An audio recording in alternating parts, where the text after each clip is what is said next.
Look at me. Look at me. You're almost there. Yeah. Better than before. Baba Toby, me, I'm not happy with this, your contesting for this election again. You do this every 4 years and end up wasting money. Don't worry about it. That is how it happened to Donald Trump. He did it many times before he got the party ticket. And eventually, he won the presidency. Chifolale Kwajade. That is America. But this is Nigeria. Oh, let me disappoint you. As it was for Donald Trump, so shall it be for Olaleko Ajadi. I was a king in the boardroom, just like him. And I'm going to be the CEO of this country, just like him too. See, I just don't know why you are making me go through all this. Go down. It's not as if it is that bad. Why would you say that? When it is me that have to cut down my costs and not lie there. You mean you want to bring her into this talk? Why would I bring her into the talk? Maybe she's busy in London there, collecting your house rent and spending it, while me, I'm suffering here. You have come with that. Don't be angry. You see, indulge me one more time. And I promise you, after this thing, I'm going to take you on a shopping spree. Anywhere in the world. As if the money has not finished by then. Lie. My money cannot finish like that. Okay. The one we are spending is the one that fell down from the Ighodaro. That's what we are spending. It's Fred. Hell yeah. Hello, Fred. I'm fine. I will carry my brother now and be with you. Okay? Good. What is in law? I know. You want to be president, you have to be in many places. Almost at the same time. How do I look? Fabulous. For president, yo. You are fired. I want girlfriend, you know fire. You are fired again. I'm fired.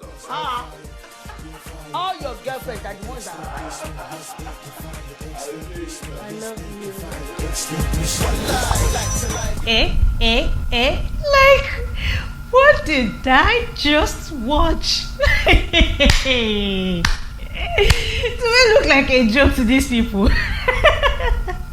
Guys, for real, I don't even have anything to munch on for this particular review. I don't have any juice. I don't have anything fancy. I just have this cup of cold water to calm my nerves so that when I'm done ranting about this movie, my blood pressure will not be high. Like, what? It shocked you. Hey guys, welcome back to my YouTube channel. My name is Elisha Moyosaralua, and I'm sure you already know that this is not going to exactly end well. Or maybe it will, I do not know if God touches my heart before I finish talking about this. But welcome to another movie review on my YouTube channel. You already know that my channel is about lifestyle, fun, and everything in my head, as well as reviews. And on this episode of movie review, I will be reviewing the much talked about movie, Your Excellency. You all know that every year the Mo Abdul crew, clan, team, gang, Ebony Life Films usually come out with something in December for us to, relax, have fun, and oftentimes they end up having the highest grossed movie in Nigeria from that December special. We've had it over the years, from Wedding Party 1, 2 to Chief Daddy, and now we're here with Your Excellency. Yes, it's good to know that we expect something from a production house every year. But I mean, we should stop being taken for a joke. Okay, I'm starting too early. The movie came on to Netflix on the 10th of July. Before now, it was released in December 2019, 8th of December to be precise, because it was a day to my birthday. The premiere was on the 8th of December 2019, and I was there. I was there graciously to see all the stars come out and give all the smiles and all that stuff on the red carpet. And yes, it was even a 2-in-1 celebration, the premiere of the movie as well as the launching of the Ebony Place, which by far is one of the most beautiful edifices in Nigeria, Lagos, Nigeria at the moment, when it comes to entertainment, restaurant, and all that stuff. And yeah, they have a cinema too. So it was a good night. I had fun, even though I had to rush from one event to that event. I had fun. Although I did not see the movie because I had to rush back home to prepare for an examination the next day. I got in about 12 midnight, and yeah, it was just me waiting for the movie in the cinema. Even though I did not have the opportunity to go to the cinema, I was like from work, one premiere to another, one work to another, all through December. I remember Dirty December now. Yeah, I was at almost all the events for Dirty December. That's exhausting. But now it's on Netflix and we have the opportunity to see it. Thank God for Corona. And now I had the opportunity to spend 2 hours of my time to watch the movie. And let's start with the story. Interesting story. Politics in Nigeria. What's politics without the party? That was the theme. I remember saying the theme over and over again on the red carpet. So it probably just gave me the idea that there was going to be a lot of lavish spending here and there, that kind of thing. And then, of course, we saw the old Malale Ajadi played by Akindele, his wife, Kemi Ajadi, that's Auntie Funke Akindele Bello. We saw Shaffy Bello, the first wife, Funke Bello, the second wife. We saw another character, Stephanie, that's Tony Tones, and yet another character, Candy, and her husband, and Osas, I almost said Auntie Osas, I call her Mama, Osas Ighodaro, as well as, what's this guy's name again? Alex, as well as Alex Ekubo. What other prominent character? Sheila was there. We had, what was her name again? Tata Fo, who happened to play, like, showing maybe one scene. I was expecting more from how every of this acts hides the movie. We saw Deyemi, we saw Lala Kindoju, whose character disgusted me, to be very honest.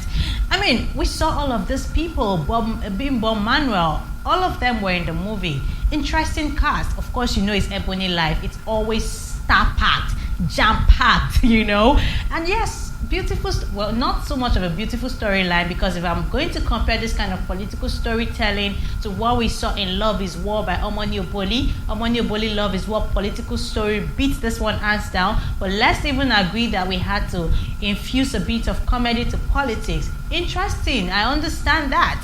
But to be very honest, for most part of it, I'm just like, what is going on here? Like, this was how I was changing position. Like, come on. Even if you want to do comedy, we've gone past all this baby comedy now. I didn't find most of the scenes funny. To be very honest, I did not find most of the scenes funny. It was just like, I don't even know what to say. I'm just pained. Yes, it was interesting. I liked that the acting. One thing about Nigeria is we've got our acting right. Our actors are fantastic when it comes to interpreting their roles. Yes, I understand that. The acting was good, but storyline was like this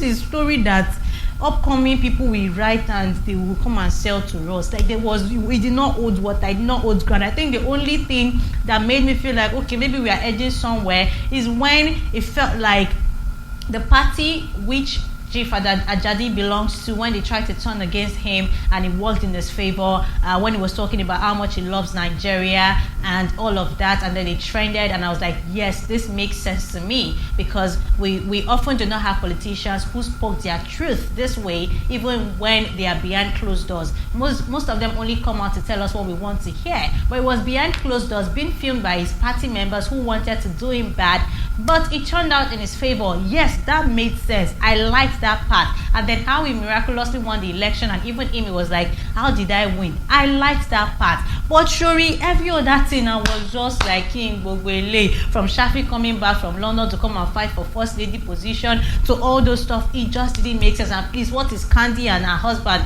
Alex, what are they doing? What is that? Reality star, who cares? Like, it did not connect.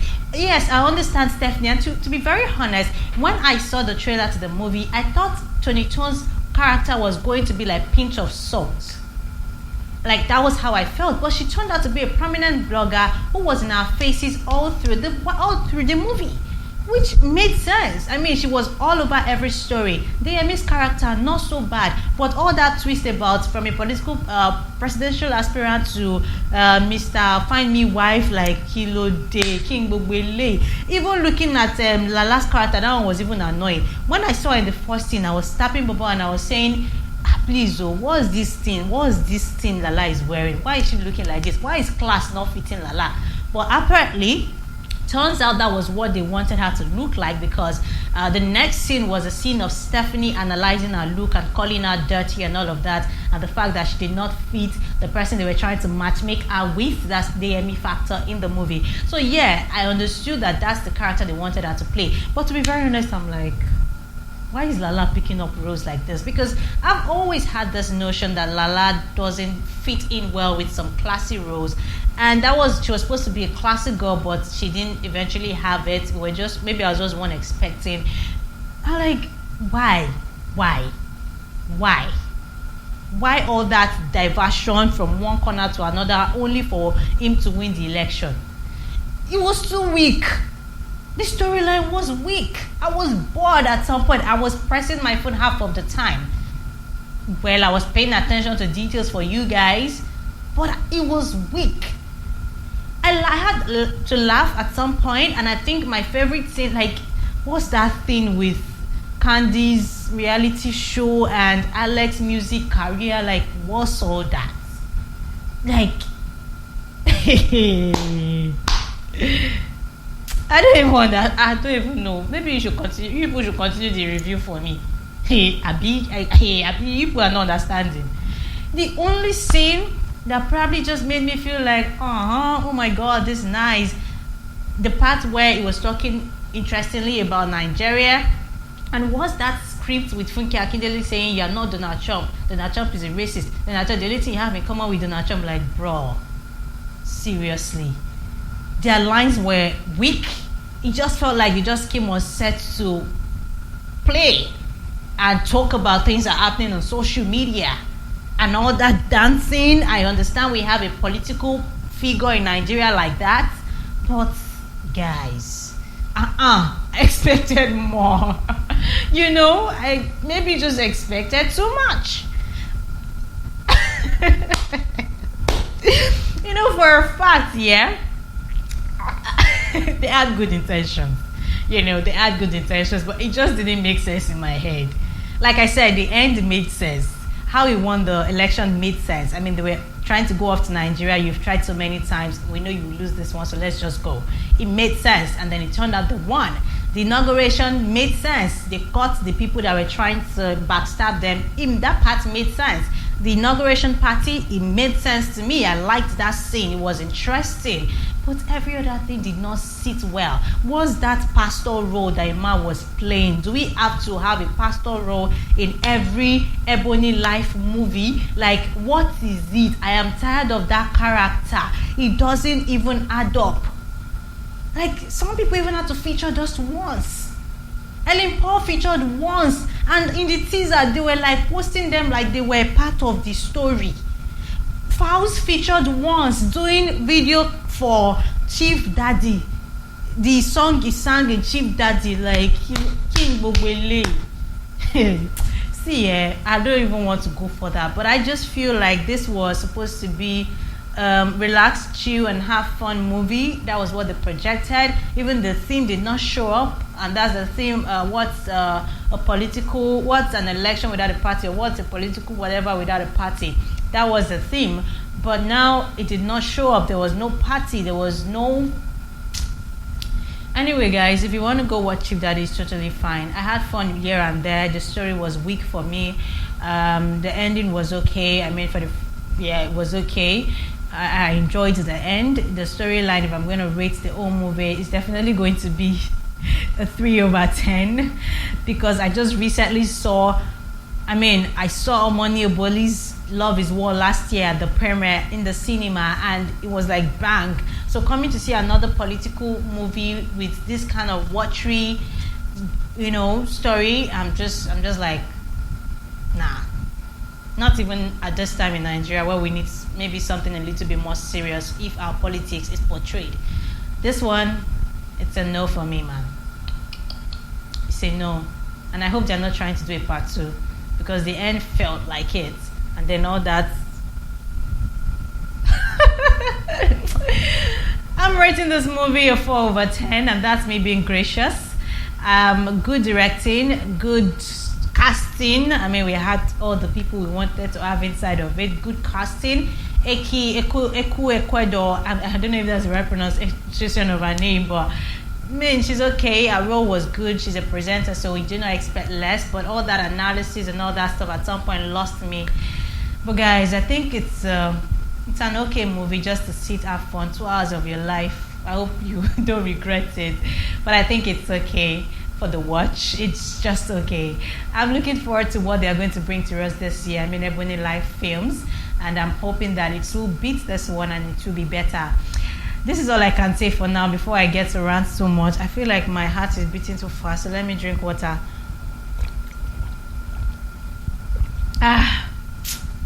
You pay me. But guys, I'll be back very soon again to review yet another movie. This one is just there. Of all the movies I've reviewed, I'm sure you know that I feel really bad about this one. I'll see you soon when another movie hits us in on Netflix, not in the cinema because we don't have cinemas to go to right now. Hit us on Netflix. I will definitely see you then. Remember to like, subscribe to my YouTube channel. My name is Elisha Moyosaralua, and